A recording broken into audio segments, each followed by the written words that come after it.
पैठणचे तहसीलदार 1,10,000ची लाच घेऊन लाचलुचपत विभागाच्या जाळ्यात कसे अडकले आहेत याबाबत सविस्तर वृत्त पाहण्या अगोदर आपण नवीन असाल तर सूर्यवार्ता न्यूज चॅनलला अगोदर सबस्क्राईब करा। पुढील वृत्त पहा। पैठण तालुक्यातील हिरडपुरी येथे अवैध वाळू उपसा करणारे पकडलेले वाहन सोडण्यासाठी 1,10,000 रुपयांची लाच घेताना महसूल विभागातील खासगी एजंट सलील करीम शेख लक्ष्मीनगर तालुका पैठण यास अहिल्यानगर येथील लाचलुचपत प्रतिबंधक विभागाच्या पथकाने रंगेहात पकडले। या प्रकरणी लोकसेवक महसूल सहाय्यक वर्ग 3 हरीश शिंदे, पैठणचे तहसीलदार सारंग भिकुरसिंग चौहान, सूतगिरणी चौक गारखेडा छत्रपती संभाजीनगर यास देखील पथकाने ताब्यात घेतले आहे।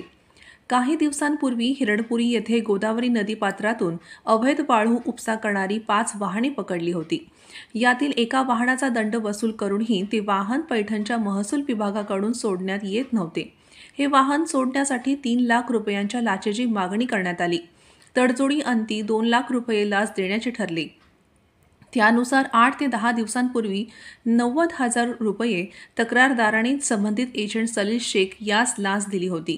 तसेच अहिल्यानगर येथील लाचलुचपत प्रतिबंधक विभागाकडे याबाबत तक्रार नोंदवली होती। त्यानुसार या विभागाने हिरडपुरी येथे उर्वरित 1,10,000 रुपयांची रक्कम देण्याबाबत सापळा लावला। तक्रारदाराकडून खासगी वसुली करणारा एजंट सलील शेख 1,10,000 रुपयांची लाच घेत असताना या पथकाने त्यास रंगेहात पकडले।